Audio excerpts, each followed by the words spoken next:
तो hello guys, आज हम देखने वाले हैं बेसिक इलेक्ट्रिकल इंजीनियरिंग का थर्ड यूनिट जिसका नाम है सिंगल फेज एसी सर्किट। तो हमारा पहला पॉइंट है AC through pure resistance. Okay, तो प्योर रेजिस्टेंस, प्योर इंडक्टेंस और प्योर कैपेसिटेंस क्या होता है इस पूरे सर्किट में।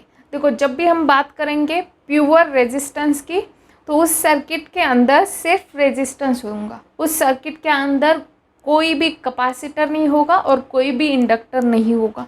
और प्योर रेजिस्टिव सर्किट होगा क्योंकि वहाँ पे सिर्फ रेजिस्टर ही होंगे, तो इसे हम कहते हैं प्योर रेजिस्टर। तो इसके लिए हमारा जो इंस्टेंटेनियस वोल्टेज का फॉर्मूला होता है, जैसे कि हमने पिछले 2 यूनिट में देखा कि इंस्टेंटेनियस वोल्टेज का फॉर्मूला क्या होता है, तो वो हमारा होता है small v is equals to capital Vm into sine omega T. तो कैपिटल Vm क्या होता है हमारा maximum voltage, small v instantaneous voltage होता है। ये सब हम ऑलरेडी पिछले यूनिट में देख चुके हैं, आज हम देखेंगे। यहाँ पे हम क्या करते हैं, इसके सर्किट डायग्राम देखो, इसमें भी हमें दिख रहा है कि सिर्फ रेजिस्टर है, हमने वोल्टेज सप्लाई लगाया है और उस सर्किट के अंदर से करंट फ्लो होना स्टार्ट हो गया है।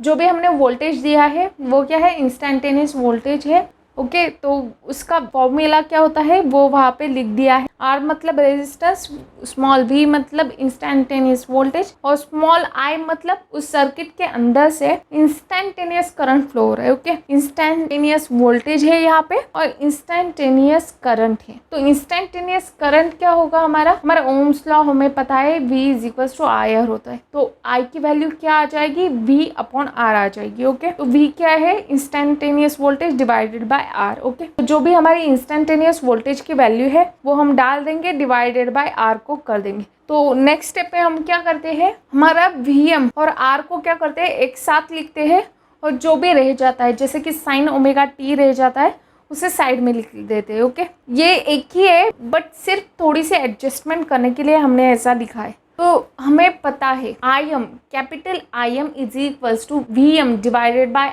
R होता है। तो कैपिटल Im क्या होता है, मैक्सिमम वैल्यू ऑफ करंट होती है। तो maximum value of current is equals to Vm divided by R होता है। तो ये फॉर्मूला क्या आ जाता है, ये फॉर्मूला आ जाता है यहाँ पे small I is equals to capital Im into sine omega T.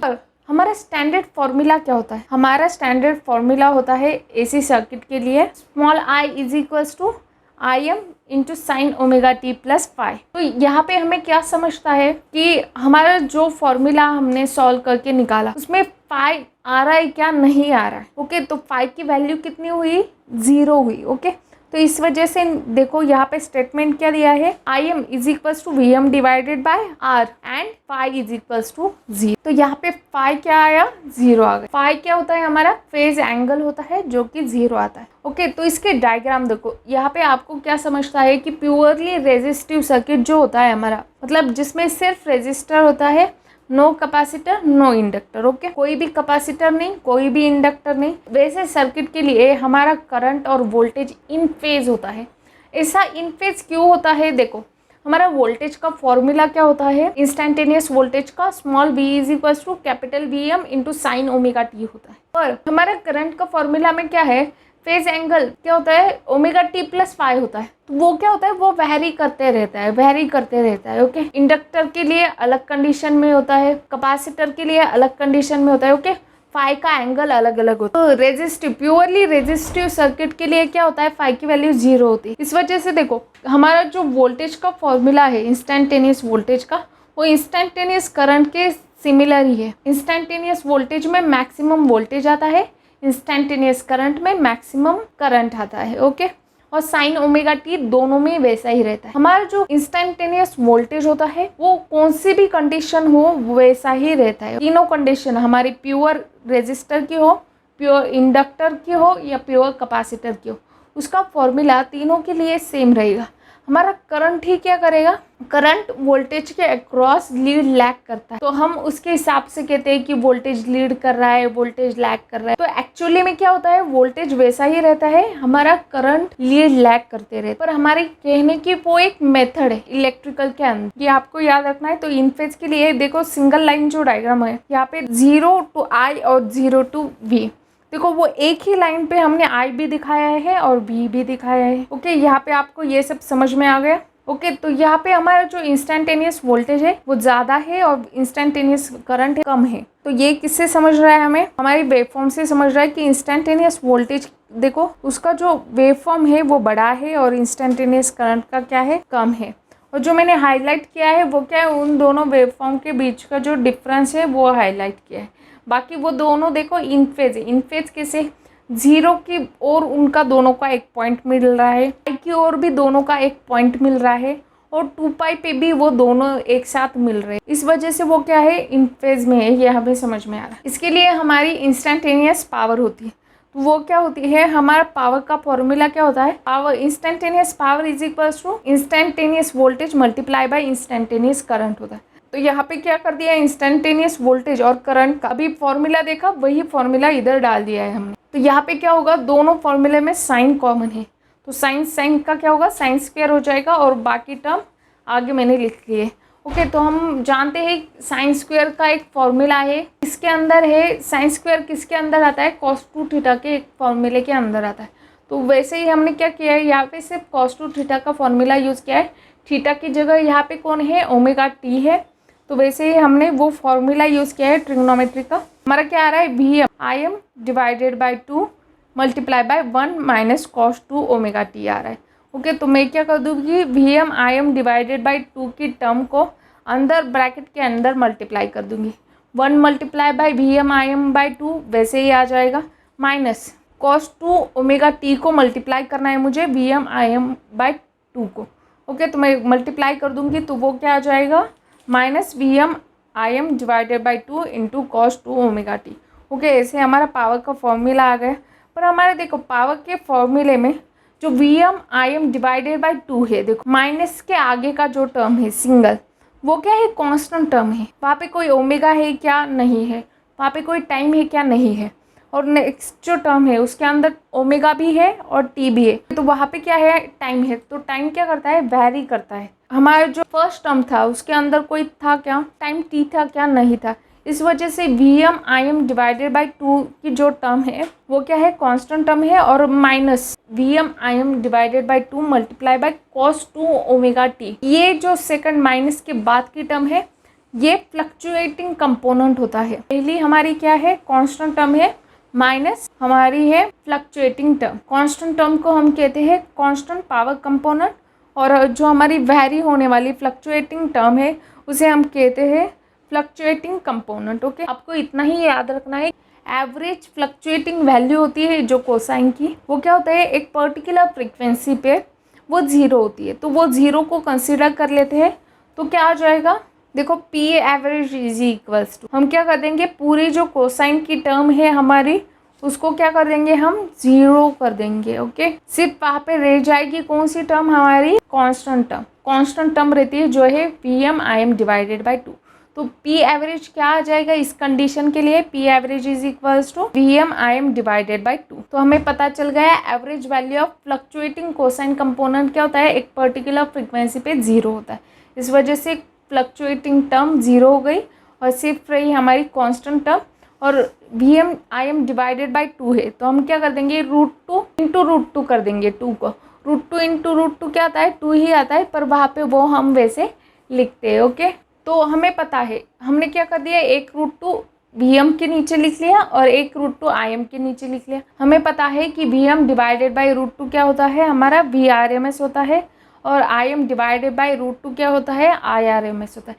ये सब हमने सेकेंड यूनिट में देख लिया था। एवरेज पावर का फॉर्मूला क्या आ जाता है, average power is equals to V R M S into I R M S. Okay power किस में मेजर की जाती है, वैट में मेजर की जाती है। और R M S value of V और आई को हम क्या करते हैं, नॉर्मल वी और आई से भी डिनोट करते हैं, इसलिए P average is equals to, यहाँ पे मैंने नीचे और एक बार इसे रिपीट मोड पे लिखा है, वी इंटू आई।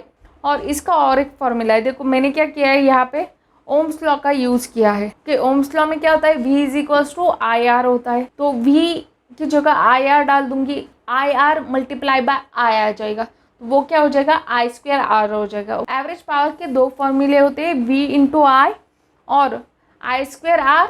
और एक फॉर्मूला होता है, अगर आई की वैल्यू हम सब्सटीट्यूट कर दे ओम्स लॉ के, इसमें जो आई की वैल्यू होती है हमारी V बाय आर, वो हम सब्सटीट्यूट कर दे पावर के फॉर्मूले में, P average is equals to V into I होता है, तो आई की जगह वी बाई आर डाल दे तो और एक फॉर्मूला निकलता है इससे हमारा, जो होता है वी स्क्वेयर बाय आर। तो हमारे जो एवरेज पावर का होता है उसके 3 फॉर्मूले होते हैं। 3 फॉर्मूले कौन से, वी इंटू आई होता है, आई स्क्वेयर आर होता है, और एक होता है वी स्क्वेयर बाय आर होता है। ये भी फॉर्मूला मैंने आपको बता दिया, यहाँ पे बुक में नहीं दिया गया। ओके, नेक्स्ट हमारा है AC through pure inductance. Okay, तो एसी थ्रू प्योर इंडक्टेंस में क्या होगा, कोई भी रेजिस्टर नहीं होगा और कोई भी कैपेसिटर नहीं होगा, इसमें सिर्फ और सिर्फ इंडक्टर होगा, जिसकी वजह से इसे हम कहेंगे प्योर इंडक्टर सर्किट। तो इस सर्किट में क्या है, सेम जहाँ पे रेजिस्टर लगाया था उसकी जगह मैंने सिर्फ और सिर्फ इंडक्टर लगाया है। इंडक्टर को ऐसे सिंबल में डिनोट किया जाता है। ओके, और यहाँ पे क्या किया है, इंस्टेंटेनियस वोल्टेज को अप्लाई किया है, जिसकी वजह से इंस्टेंटेनियस करंट सर्किट में से फ्लो हो रहा है। सेल्फ इंड्यूस ईएमएफ का एक फॉर्मूला होता है, जो होता है small E is equals to minus L D I by D. ये सब हम फर्स्ट और सेकंड यूनिट में ऑलरेडी देख चुके हैं। हमारा जो इंस्टेंटेनियस वोल्टेज होता है वो क्या होता है, सेल्फ इंड्यूस ईएमएफ के अपोजिट होता है।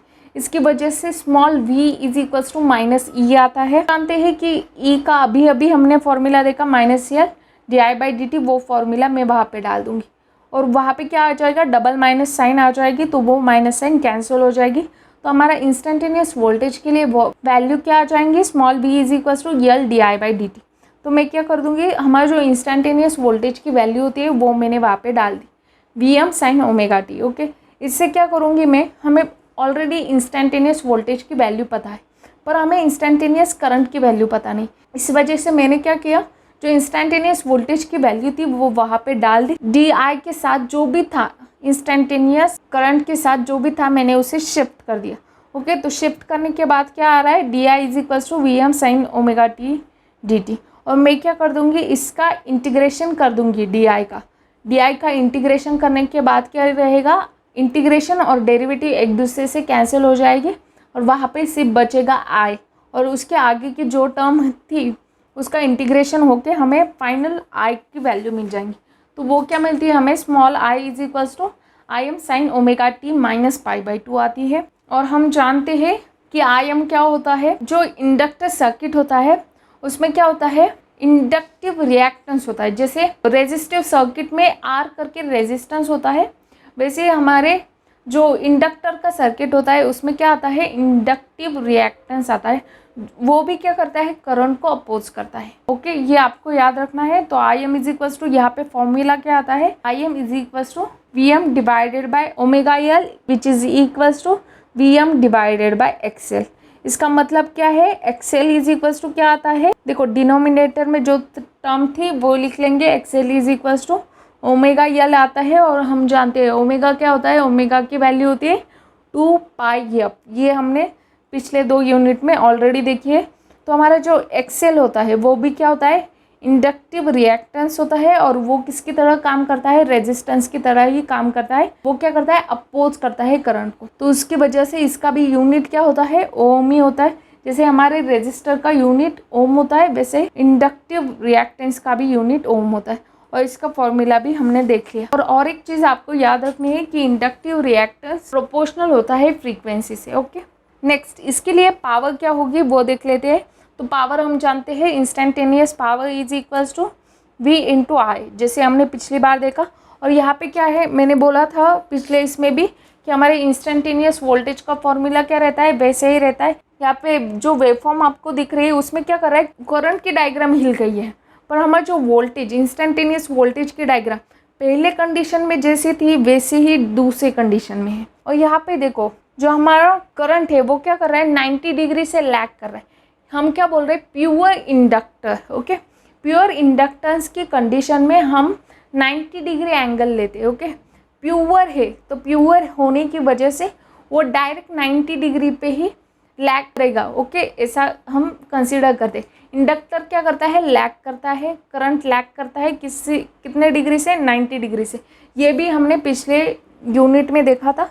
तो यहाँ पे सेम वैसे ही मैंने डायग्राम दिखाई है।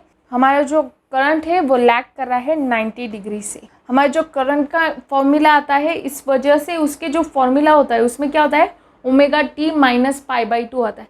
क्योंकि प्योर इंडक्टर सर्किट के लिए हम एंगल हमेशा कितना लेते हैं, 90 डिग्री एंगल लेते हैं। आपको याद रखना है प्योर इंडक्टर सर्किट के लिए 90 डिग्री एंगल होता है, और आगे जाके हम देखेंगे प्योर कैपेसिटर सर्किट के लिए भी 90 डिग्री ही एंगल होता है। तो लैग कर रहा है, इस वजह से यहाँ पे क्या आ जाती है, माइनस साइन आ जाती है, जैसे कि हमने पिछले वीडियो में देखा था। और लीड करता है तो क्या आ जाता है, पॉजिटिव साइन आ जाती है। अभी हम लैग की कंडीशन देख रहे हैं, इसलिए हमारा जो करंट की वैल्यू है वहाँ पे क्या आ रहा है, निगेटिव साइन आ रहा है। वो फॉर्मूला जो भी आता है हमारा वो लिख लेंगे हम। हमें क्या चाहिए, सिर्फ साइन ओमेगा टी चाहिए। इस वजह से हम क्या कर देंगे, उसका जो -π/2 की ओर होता है, ये क्या है, सब ट्रिग्नोमेट्री के फॉर्मूलाज है। तो हम क्या कर देंगे, जैसे हमें -π/2 को निकालना है, हमने देखा था कि फर्स्ट क्वाड्रेंट में ऑल पॉजिटिव होते हैं, सेकेंड क्वाड्रेंट में साइन पॉजिटिव होता है, थर्ड क्वाड्रेंट में कॉस पॉजिटिव होता है, फोर्थ क्वाड्रेंट में टैन पॉजिटिव होता है। ये सब हमने ऑलरेडी 11th-12th को देखा था। तो साइन क्या हो जाता है, 90 डिग्री, इस वजह से वो कॉस हो जाता है। तो ये क्या आता है, -Vm × Im sign omega T वैसे ही रहेगा, और जैसे हमने एंगल चेंज किया उस वजह से वो एंगल कितना हो जाता है, कॉस ओमेगा टी हो जाता है। ओके, तो हमारा पावर का फॉर्मूला क्या आ जाता है, ये देखो, इसमें sign omega T × cos omega T. हम जानते हैं साइन 2 थीटा का फॉर्मूला क्या होता है, sine 2 theta = 2 sine theta × cos theta होता है। यहाँ पे हमने क्या किया है, साइन 2 थीटा का फॉर्मूला यूज किया है, और उससे हमने निकाला है -Vm Im / 2 sine 2 omega T. Next, इसका पी एवरेज क्या आता है, हमारे एक साइकिल का इंटरवल कितना होता है, 0 to 2π होता है। तो देखो 0 to 2π इंटीग्रेशन लिया है हमने, और हमने बाकी क्या किया है, जो भी हमारा इंस्टेंटेनियस पी का फॉर्मूला आता था उसे ही इंटीग्रेट करके हमने पी एवरेज का फॉर्मूला निकाला है, और उसका = क्या आ रहा है, हमारा 0 आ रहा है। ओके, तो आपको ये समझ में आया, हमने क्या किया, सिर्फ इंस्टेंटेनियस जो भी पावर थी उसका क्या कर दिया, इंटीग्रेशन ले लिया। हमारी एक साइकिल कितने की होती है, 2π की होती है, तो 0 से 2π उसका इंटीग्रेशन ले लिया, और वो इंटीग्रेशन कितना आता है, 0 आ जाता है, और वो क्या होता है, पी एवरेज होता है हमारा। ओके, तो नेक्स्ट हम देखते हैं AC थ्रू प्योर कैपेसिटेंस। तो यहाँ पे क्या होता है, सिर्फ कैपेसिटेंस होता है, कोई भी रेजिस्टर नहीं होता, कोई भी इंडक्टर नहीं होता। इस सर्किट में प्योर कैपेसिटेंस होता है, और ये कितने डिग्री से लीड करता है, 90 डिग्री से लीड करता है। इस वजह से हमारा जो यहाँ पे फॉर्मूला दिख रहा है हमें, देखो स्मॉल i = क्या आ रहा है, Im साइन ओमेगा टी + π/2 आ रहा है। ओके, पीछे के फॉर्मूले में क्या कर रहा था, करंट लैग कर रहा था, इसलिए साइन ओमेगा टी -π/2 आ रहा था। यहाँ पे क्या आ रहा है, +π/2 आ रहा है। मैंने ये पिछले वीडियो में भी आपको समझाया था कि फाई क्या होता है, π/2, मतलब +π कब आता है, लीडिंग की कंडीशन में आता है, और -π और -π/2 किसकी कंडीशन में आता है, लैगिंग की कंडीशन में आता है। फाई की वैल्यू क्या है, π/2 है। ओके, क्योंकि हमारे प्योर इंडक्टर और प्योर कैपेसिटर के लिए हमारा जो फेज एंगल होता है वो कितना होता है, 90 डिग्री होता है। लैग में माइनस कर देते हैं हम फॉर्मूला के अंदर, और लीडिंग में प्लस कर देते हैं। मैक्सिमम करंट का फॉर्मूला था वो क्या आ रहा है, Im = Vm / Xc। तो यहाँ पे Xc क्या है, कैपेसिटिव रिएक्टेंस है। जैसे हमने पिछली केस में देखा कि वहाँ पे क्या था, इंडक्टिव रिएक्टेंस था, यहाँ पे क्या है, कैपेसिटिव रिएक्टेंस है। ओके, तो यहाँ पे भी सेम हम करते हैं। यहाँ पे क्या होता है, 1/ωc होता है, विच इज = 1/2πfc। ओके, ये क्या होता है, हमारा कैपेसिटिव रिएक्टेंस होता है। ओके, वहाँ पे क्या होता था, XL = ωL होता था, यहाँ पे क्या है, XC = 1/ωc है। ओके, यहाँ पे क्या कर रहा है, करंट लीड कर रहा है वोल्टेज को, पिछली कंडीशन में करंट लैग कर रहा था, यहाँ पे लीड की कंडीशन है। तो यहाँ पे देखो वेवफॉर्म कैसे आ रही है, हमारा करंट क्या कर रहा है, लीड कर रहा है। करंट क्या था, वोल्टेज से फास्ट था, यहाँ पे इस वजह से वो क्या कर रहा है, लीड कर रहा है। ये आपको याद रखना है, लीडिंग लैगिंग का ऑलरेडी हम सेकेंड यूनिट में देख चुके हैं ज़्यादातर, उसके ऊपर ही इस यूनिट में हम लीडिंग लैगिंग की कंडीशन में स्टडी कर रहे हैं। कैपेसिटिव रिएक्टेंस के फॉर्मूले देख लिए, अब हम देखेंगे इंस्टेंटेनियस पावर। तो यहाँ पे इंस्टेंटेनियस पावर का क्या आ जाएगा, V × I, सेम फॉर्मूला होता है, इंस्टेंटेनियस वोल्टेज × इंस्टेंटेनियस करंट = जो भी हमारे फॉर्मूले होते हैं इंस्टेंटेनियस वोल्टेज और करंट के हमने डाल दिए हैं। इंस्टेंटेनियस के करंट के फॉर्मूले में क्या होता है, ωt + π/2 होता है। ओके, तो यहाँ पे हमने क्या किया है, साइन 2 थीटा का फॉर्मूला यूज़ किया है, और हमारा जो इंस्टेंटेनियस पावर है वो निकाल लिया है, जो क्या आता है हमारा small p is equals to Vm/Im divided by 2 into sine 2ωt आता है। ओके, तो यहाँ पे p एवरेज क्या कैसे निकालते हैं हम क्या करते हैं, एक साइकिल होता है वो कितने का होता है 2π का होता है, तो 0 to 2π का इंटीग्रेशन कर लेते हैं हम, इंस्टेंटेनियस पावर को इंटीग्रेट करते हैं 0 to 2π, और जो क्या आता है हमारा 0 आ जाता है। ओके, तो हमारा एवरेज पावर कंजम्पशन कितना होता है 0 होता है। ओके, ये आपको समझना है, जब भी हमारा एवरेज पावर 0 आता है इसका क्या मतलब है, एवरेज पावर कंजम्पशन क्या है 0 है। किसकी कंडीशन के लिए, इंडक्टेंस की कंडीशन के लिए, कैपेसिटेंस की कंडीशन के लिए। ओके, तो आज के लिए बस इतना ही। अगर मैं जो भी आपको पढ़ा रही हूँ वो आपको समझ में आ रहा है तो मेरे वीडियो को लाइक, चैनल को सब्सक्राइब और अपने फ्रेंड्स के साथ शेयर करना ना भूलें। Thank you.